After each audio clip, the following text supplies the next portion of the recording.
안녕하세요. 러시아 문학 제5강 표도르 도스토옙스키입니다.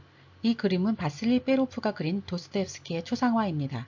1872년 작품인데 도스토옙스키 초상화 중 대표적 작품으로 꼽힙니다.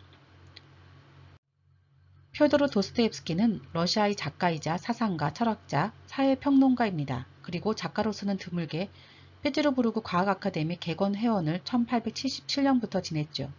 도스토옙스키는 세계 문학의 고전으로 불리며 유네스코 자료에 따르면 세계에서 가장 많이 읽히는 작가들 중 한 명입니다. 사진은 말년의 도스토옙스키입니다. 도스토옙스키의 아버지는 미하일 안드레이비치로 1788년에 태어나 1839년에 사망합니다. 도스토옙스키의 아버지 미하일은 15살 때 부모님의 뜻을 어기고 신학원을 가지 않고 고향을 탈출했다고 합니다.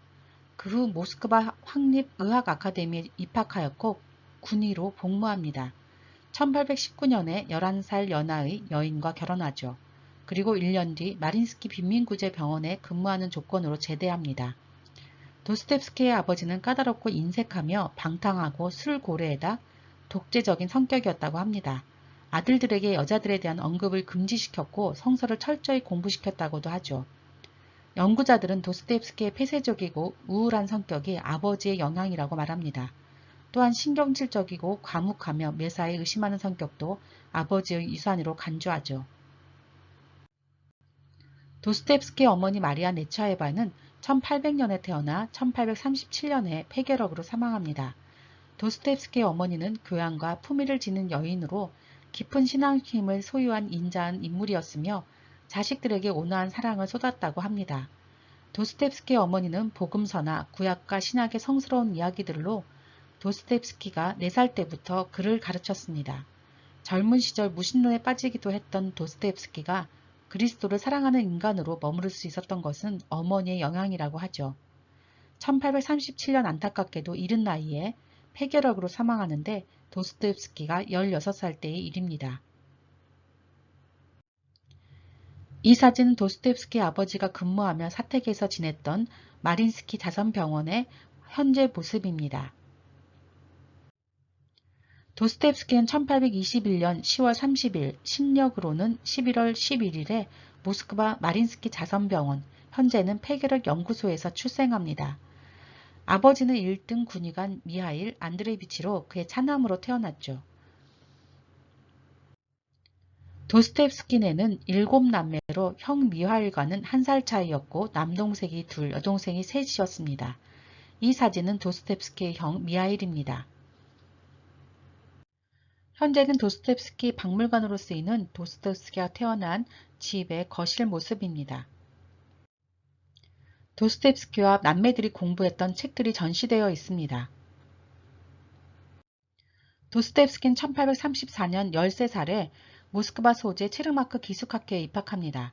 이 학교는 모스크바 사립학교들 중에서 명문학교로 꼽히는 곳이었습니다. 15살 때는 문학사 교사에게 감화되어 푸시킨에 열중하기도 하죠. 그러다가 1837년 도스토옙스키가 16살 때 어머니가 결핵으로 사망하면서 도스토옙스키의 인생도 변합니다. 1838년 도스토옙스키가 17살 때 아버지가 니콜라옙스키 공병학교에 보낸 것이죠. 도스토옙스키는 이 학교에 다니면서도 빅토르 위고와 호프만 등을 애독하고 고골, 레르몬토프 등에 매료되어 진급시험에 낙방하기도 했습니다. 이로 인해 아버지와 불화를 겪기도 했었죠. 그런데 1839년 18살에 아버지가 농노들의 원한을 사서 비명 행사하게 됩니다. 이 일은 도스토옙스키에게 큰 트라우마를 안깁니다. 이 사건은 도스토옙스키의 딸이 1920년에 공개에 처음 밝혀진 사실입니다. 아버지가 죽고 나서 1844년 23살에 도스토옙스키는 중2로 진급함과 동시에 제대합니다. 문학에 전념하고자 함이었죠. 그리고 발자크의 외제니 그랑데를 번역합니다. 고리끼도 발자크의 이 작품을 아주 감동적으로 읽었다고 전해지는데 발자크의 이 작품을 꼭 읽어보고 싶군요. 도스토옙스키는 24세에 1845년 5월 초 가난한 사람들을 집필합니다. 친구가 이 작품을 읽고 감동하여 당시 잡지 편집장이었던 네크라소프에게 보여주었고 네크라소프는 새벽 4시에 도스토옙스키를 찾아가 감동을 전한 일화는 유명합니다. 네크라소프는 새로운 고골이 나왔다고 당대 최고의 비평가였던 벨린스키에게 이 작품을 가져갔고 벨린스키는 처음에 자네들에겐 고골이 버섯 모양으로 돋아나니까 라고 냉정하게 비꼬았다가 읽고 나서는 감동을 내놓았습니다. 이 작품은 큰 성공을 거두며 도스토옙스키는 화려하게 등단하였죠. 그러나 이듬해인 1846년에 발표한 작품 분신은 병적인 경향이 농후한 작품으로 혹평을 받았습니다. 그 후 도스토옙스키는 페트라셰프스키 사건에 연루되어 사형 선고를 받게 됩니다. 페트라셰프스키는 1821년생으로 1866년에 사망한 혁명가였습니다. 페트라셰프스키는 푸시킨이 1회 졸업생이었던 황제마을 리제이 출신으로 페테르부르크 대학교 법학과를 졸업한 최고위층 귀족이었죠. 외무부에서 통역 및 번역 일을 담당하던 관리였습니다. 그는 1844년부터 비밀 모임을 조직하였고 1849년에 체포되어 사형을 선고받았다가 사면되지만 시베리아 유형에 처해졌고 활동 중에 사망합니다. 도스토옙스키는 1847년 1월부터 페트라셰프스키 서클에 출입하면서 프리에 등 공상적 사회주의에 심취하였습니다. 그리고 28살 때인 1849년 4월 23일 페트라셰프스키 서클 회원 전원이 체포되는 사건이 일어납니다. 벨린스키가 쓴 비판적인 편지 낭독이 제목이었죠. 체포된 이후 최종 판결이 나기까지 도스토옙스키는 페드로 파블로프스키 요새에 8개월간 구금당합니다. 많은 구금자들이 자살하거나 정신질환 증세를 보이는 중에도 도스토옙스키는 작은 영웅 등을 집필하는 강인함을 보입니다. 이 사건으로 도스토옙스키를 포함해서 20명이 사형 선고를 받았었죠. 그림은 도스토옙스키의 사형 직전 장면을 그린 것입니다. 도스토옙스키는 형 미하일에게 보낸 편지에서 이렇게 썼습니다. 오늘 12월 22일 우리는 모두 세메노프 광장으로 끌려갔습니다. 거기서 우리는 십자가에 입을 맞추고 사형수의로 갈아입었습니다. 그런 다음 일행 중 3명이 처형장으로 끌려가 기둥에 묶였습니다. 저는 앞에서 6번째였고 우리는 3명씩 끌려갔으므로 저는 2번째 그룹에 속해 있었습니다. 이제는 정말이지 1분의 여유도 없었습니다. 그렇지만 옆에서 나팔 소리가 울려 퍼지더니 모든 것이 끝났습니다. 기둥에 묶여있던 사람들이 풀리고 황제 폐하의 사면을 알리는 칙령이 낭독된 것입니다. 도스토옙스키는 작품 백지 중에서 사형 직전 몇 분을 이렇게 묘사했습니다. 3번째 처형을 기다리고 있었지요. 신부가 십자가를 들고 모든 죄수들 앞을 돌아다녔습니다. 그에게 목숨이 붙어있는 시간은 5분 정도밖에 없었던 거지요. 그는 남아있는 5분 동안에 해야 될 일을 정리했던 거지요. 우선 동료들과의 작별에 2분을 할당하고 마지막 자기 자신을 성찰해보는 데 2분, 그리고 나머지 시간은 마지막으로 주변을 둘러보는 데 할당했습니다. 동료들과 작별을 고한 뒤 자기 자신에 대해 생각해보는 2분이 찾아왔지요. 라고요. 사진은 백치의 표지로 아름다운 인간의 전형인 무의식인 공작을 그린 것입니다. 사형 직전 황제의 사면령이 발표되어 4년 동안의 강제노동을 포함한 시베리아 유형과 그 이후 4년 동안의 국경 수비대 근무로 사형 선고는 감형되었습니다. 시베리아 유형길에서 토볼스크에 있을 때 러시아 최초의 귀족봉기였던 데카브리스트 당원 부인들이 방문하여 도스토옙스키에게 십류불을 숨긴 신학성서를 선물하는데요. 도스토옙스키는 이 신학성서를 평생 간직하였다고 합니다. 그리고 죽는 순간에는 아들 세르게이에게 주었다고 하죠. 유형길을 가는 동안 도스토옙스키는 발목에 5kg의 족쇄를 차고 옴스크로 이동하였습니다. 시베리아 옴스크 강제노동 수용소의 경험은 죄와 벌의 에필로그와 죽음의 집의 기록 등에 반영되었죠. 이 그림은 트루pov스키가 그린 26세의 도스토옙스키로 1847년 작품입니다. 도스토옙스키는 옴스크 감옥 생활 4년을 죽음의 시간에 비유합니다. 도스토옙스키는 이 기간 동안 살인범, 강도, 폭력범, 전능가들과 함께 강제노동을 하며 신경 발작을 비롯한 온갖 질병에 시달립니다. 옴스크 감옥에서 만난 죄수 일린스키는 까라마조프가의 형제들에 나오는 드미트리 까라마조프의 모델이 되기도 하죠. 도스토옙스키는 4년 동안 읽을 수 있는 유일한 책이 성서였습니다. 그래서 도스토옙스키는 젊은 시절 공상적 사회주의자에서 기독교인으로 거듭나죠.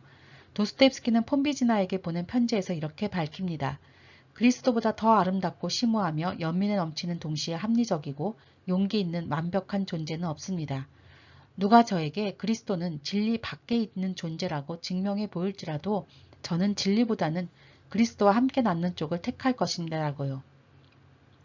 1854년 2월 15일 옴스크 감옥에서 풀려난 도스토옙스키는 세미팔라틴스크 주둔 제7대대 보병연대에서 병역 의무를 수행하게 됩니다. 신임 행정관으로 브랑겔 남작이 부임하면서 도스토옙스키를 많이 도와주는데 그를 통해 사교 모임에 나갔다가 당시 유부녀였던 마리아 이사에바를 만나 사랑하게 됩니다. 브랑겔 남작은 마리아 이사에바에 대해 이렇게 말했습니다. 30살이 넘은 여인으로 보통 키에 몹시 가냘프고 정열적이며 명랑한 성격으로 금발의 미인이었습니다. 기숙학교를 졸업하였으며 이사에프라는 교사와 결혼하여 아들 빠베를 두었죠. 남편이 알코올 중독자로 빈곤했으며 비참한 시골 생활을 하고 있었다고 하고요. 전기작가 모출스키에 따르면 마리아 이사에바는 아들 빠베의 가정교사였던 24살의 베르그노프를 사랑하고 있었습니다. 도스토옙스키는 마리아를 위해 죽은 남편의 사후 보조금을 받게 해주고 그녀의 아들을 사견학교에 입학시켰으며 베르그노프를 좋은 자리로 옮겨주는 일에 발벗고 나서기도 했습니다. 1856년 도스토옙스키는 장교로 승진하게 되고 1857년 쿠즈네츠크에서 과부가 된 마리아와 결혼합니다. 이 두 사람은 7년 동안 결혼 생활을 유지했으나 마지막 몇 해 동안은 별거 상태였다고 하죠. 마리아는 1864년 폐결핵으로 죽습니다. 사진은 마리아 이사에바입니다. 도도하고 차가운 이미지가 드러나 있죠. 도스토옙스키의 두 번째 부인 안나 스니트키나는 마리아에 대해 이렇게 말했습니다. 표도르, 즉 도스토옙스키는 첫 번째 부인을 깊이 사랑했습니다. 그의 생애에서 이것은 첫 번째 감정 표출이었습니다. 마리아 이사에바와의 사랑은 기쁨과 고통이 함께하는 강렬한 감정이었습니다라고요. 도스토옙스키의 딸 르보피는 이렇게 말했습니다. 결혼 전날 밤 마리아는 자신의 정부, 하찮은 한 미남 가정교사 베르그노프와 밤을 보냈습니다라고요. 그러나 정작 도스토옙스키는 난 그녀를 너무나 사랑했지만 우린 행복하지 못했습니다. 그녀와 나 두 사람 모두 불행했습니다. 이것은 그녀의 정열적이고 불신에 가득 찬 그리고 병적일 정도로 변덕스러운 기질 탓이었습니다. 하지만 우린 서로에 대한 사랑을 멈출 수 없었습니다. 실제로 우리 사이가 불행하면 할수록 서로에게 그만큼 더 이끌렸습니다라고요. 마리아 이사에바는 죄와 벌 중 소냐의 계모 카테리나 이바노브나 마르멜라도바에 투영되었습니다. 그림은 죄와 벌의 카테리나 이바노브나입니다. 1857년 4월 17일 도스토옙스키는 사명과 복권이 이루어져 출판이 허가됩니다. 이 즈음에 도스토옙스키의 첫 번째 부인 마리아가 죽기 전인 1861년 도스토옙스키는 아폴리나리아 수슬로바를 만나서 1866년까지 연인 관계를 유지합니다. 21살의 수슬로바는 40세에 도스토옙스키의 강의를 청강하면서 만나 사랑에 빠져 유럽 여행을 함께하기도 했습니다. 도스토옙스키는 첫 번째 부인이 사망하자 수슬로바에게 청혼했지만 거절당하죠. 수슬로바는 도박자의 폴리나, 백치의 아나스타시아, 필리포브나 등의 원형으로 간주됩니다. 도스토옙스키는 아폴리나리아는 대단한 이기주의자였다. 그녀 안에 이기주의와 자기애가 너무 컸다라고 회상했습니다. 수슬로바의 사랑을 사랑 증오로 정의하였죠.